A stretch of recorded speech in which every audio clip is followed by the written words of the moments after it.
Hi everybody, my name is Anne and this is my daughter Kat. Hi guys. We're here in the Denver Zoo today. We're not in my home studio in Parker, Colorado because it's such a beautiful September day. We decided to come and see some animals, and of course I had to bring my paints. So let's see what we can discover today, shall we?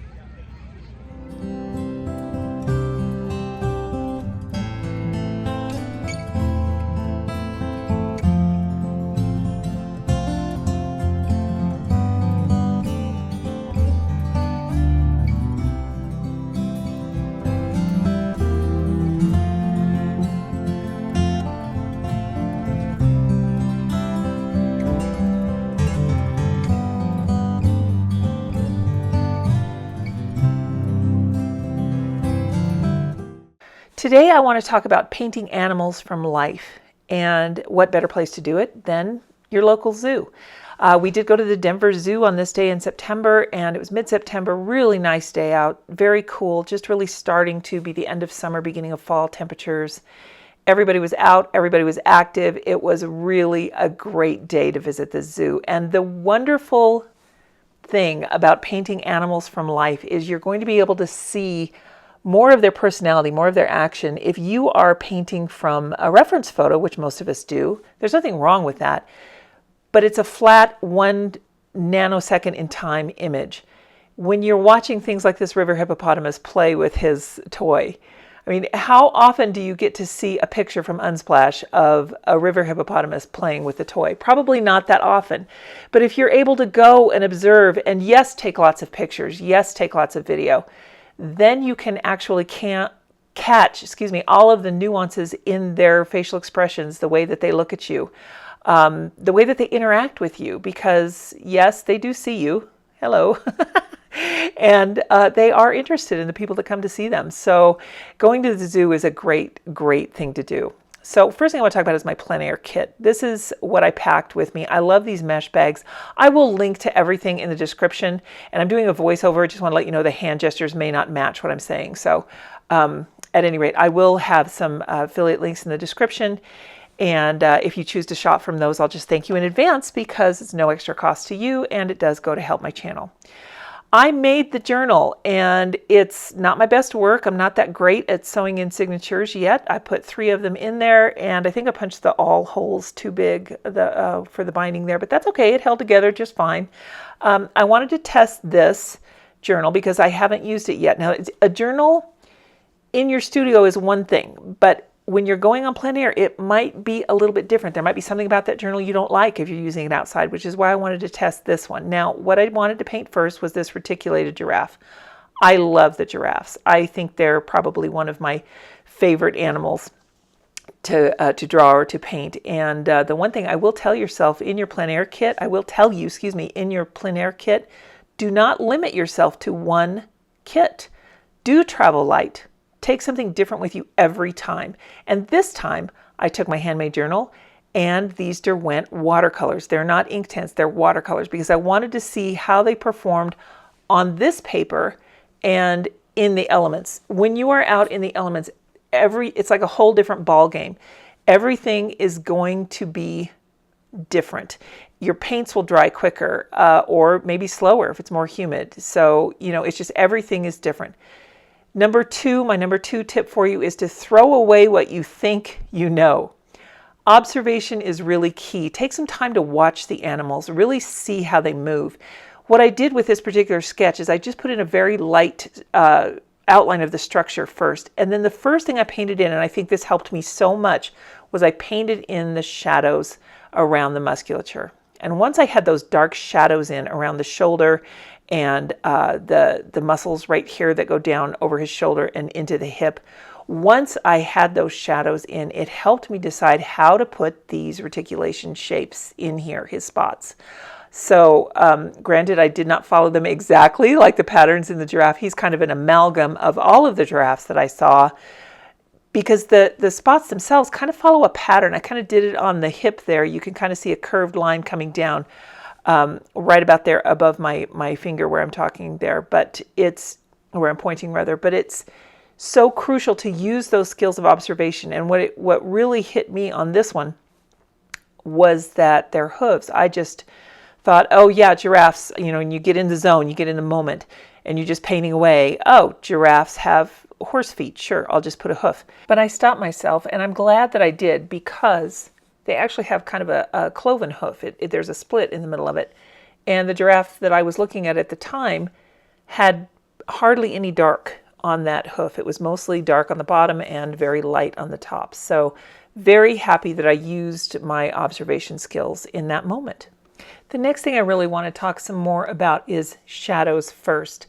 Now in the giraffe, we painted those shadows on first, but here with this Asian elephant, I just did a sketch, and I wanted to let you know that you can do that with a sketch as well. You don't have to put the shadows in with your paints. So in observing these Asian elephants, these are both females. This one was inside and the other one was outside. You can see they've got some beautiful pink on their nose and on their ears. It's just very, very sweet, very delicate, and I really enjoyed figuring out where I was going to put that shading. So on this one, I just did vignettes in my sketching. You can see I made marks that will help me to remember. So this is where your shading becomes really important. Now with the female Asian elephants, there were 3 of them. So this again is going to be kind of an amalgam of all 3.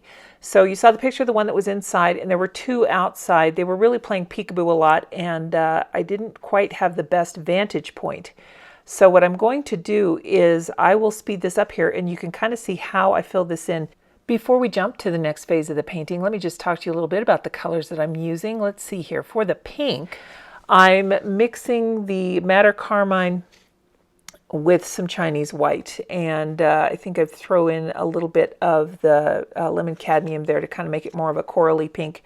It's just very, very sweet with the gray, and for the rest of the colors in the elephant, I did use a Payne's gray, copper beach, I think it says, sorry I don't have my glasses on, copper beach, a chocolate, and then a little bit of the terracotta. I'm going to use a lot of wet and wet techniques to kind of soften things, because that was the thing that really struck me while I was watching these elephants, is that they are so soft, and the shading that I did in my sketch, I tried to reflect that softness in the shading. And again, it may not look like that to you, because these are kind of my artistic notations to myself.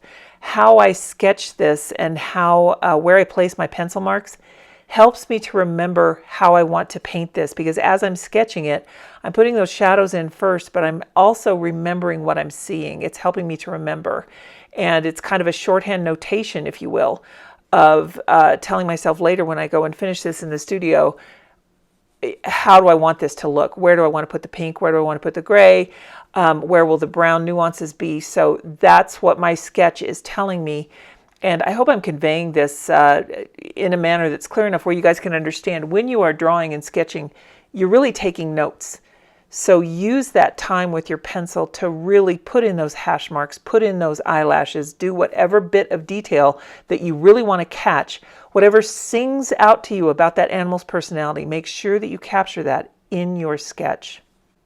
The next tip I have for you after you've gotten that shading in, whether you're doing it by painting first or simply with your sketch, alternate that approach. And it kind of is in tandem with the previous tip. But what I did here today at the zoo was the first painting, I did a very light sketch and then focused on adding those structural form nuances, the curves, the shadows, with watercolor. Here, when I sketched the elephant, I knew that I was going to be finishing him later with watercolor, finishing her later with the watercolor. So I wanted to make sure that I got the details in with my pencil, with that sketch. So I made sure that I had those shadowy nuances in with my pencil sketch before I even applied watercolor. So if you alternate your approach, you can even do that with elements within one painting if you don't want to do 2 separate paintings. Let's say you're doing a landscape. Well, on the tree on the left, try doing all of this shading with your pencil first. On the tree on the right, try doing that shading with your watercolor after you've gotten just a very light basic sketch in. You will discover through this tip what is your preferred method for painting. Is there one method that works better than another? Does it matter if you are painting a tree or an animal or a rock or water or something else? What is the best method for what you are approaching? And this is what plein air should be for you. It should be a moment for you to experience growth as an artist. And I think it's a good challenge. It's a good mental workout. When I am painting, I invest a lot of myself into this. Whenever I'm creating any kind of art, I have a lot of emotional and mental energy that goes into what I'm doing, and it makes me tired. If you are tired after a plein air session, even if you think your paintings are a bust, I would say pat yourself on the back. You did a good job, because that means that you have thought about things, you have considered what you are painting, you've edited things in your mind, and you have maybe gone back and made some corrections. Don't ever think that your work that you make in plein air is substandard, and that is, in fact, what I want to segue into my final tip here. Lower your expectations. You know, you are facing so many uncontrollable variables when you go out and do some plein air. You may have a plan in mind, but nature has other ideas for you. What if it's really windy and you're just spending most of the time trying to figure out how to batten down the hatches rather than focus on creating a good painting? But you want to stay and you still want to have fun. So you have to move, let's say, into your car. I'm telling you this story because it has happened to me. And then your view is different because the parking lot doesn't point at what you were going to paint before. You have to be willing to bend. You have to be willing to cope with sudden changes in the environment. This is something that is the most humbling experience as an artist because you have no control. This is why I think plein air goes so hand in hand, so beautifully with watercolor, because if you want to be successful in watercolor, you need to give up that control. You need to let the paint do what it wants to do. And there is no better place to let art do what it wants to do than when you immerse yourself in the elements. You know, another thing that's just really kind of neat about being outside is that you also have the sounds and the smells, and you're engaging more of your senses.